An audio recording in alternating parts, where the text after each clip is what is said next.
Avatar series లో third instalment గా వస్తున్న అవతార్ ఫార్ అండ్ యాష్ కు అనుకున్న స్థాయిలో బస్ కనిపించట్లేదు. ముఖ్యంగా తొలి 2 భాగాలతో పోలిస్తే అడ్వాన్స్ బుకింగ్స్ లో 312 వెనకబడింది. దీనికి తోడు ప్రీమియర్స్ కూడా ఈ సినిమాకు షాక్ ఇస్తున్నాయి. అవతార్ సిరీస్ లో మరో మూవీ ఆడియన్స్ ముందుకొస్తుండటంతో చాలా ముందు నుంచే బజ్ మొదలైంది. ముఖ్యంగా ఈసారి అవతార్ వరల్డ్ ఎలా ఉండబోతుందన్న క్యూరియాసిటీ క్రియేట్ అయింది. కానీ ఈ బజ్ అలాగే మెయింటైన్ చేయడంలో చిత్ర యూనిట్ ఫెయిల్ అయింది. త్రీక్వెల్ రిలీజ్ టైంకి అనుకున్న స్థాయిలో లేదు అవతార్ మానియా.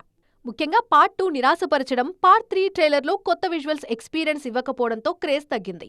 ఈ ఎఫెక్ట్ అడ్వాన్స్ బుకింగ్స్ మీద కూడా గట్టిగా కనిపిస్తోంది. ఇక మరోవైపు ప్రీమియర్ షో రివ్యూస్ కూడా అవతార్ 3కి షాక్ ఇస్తున్నాయి. ఇప్పటికే కొన్ని దేశాల్లో ప్రీమియర్స్ వేసింది మూవీ టీమ్. ఈ ప్రీమియర్స్ లో చిత్ర యూనిట్ కూడా పాల్గొంది. అయితే ఈ షోస్ కి ఆశించిన స్థాయిలో రెస్పాన్స్ రాలేదు. హాలీవుడ్ రివ్యూవర్స్ అవతార్ 3కి 70% మార్క్సే వేశారు. కొన్ని సంస్థలు ఈ సిరీస్ ని ఆపేయడం బెటర్ అన్న సజెషన్స్ కూడా ఇచ్చాయి. దీంతో అవతార్ 3కి రిలీజ్ కి ముందే షాక్ తగిలింది. మరి ఈ టాక్ తో సాధారణ ఆడియన్స్ ని అవతార్ 3 ఎంతవరకు మెప్పిస్తుందో చూడాలి.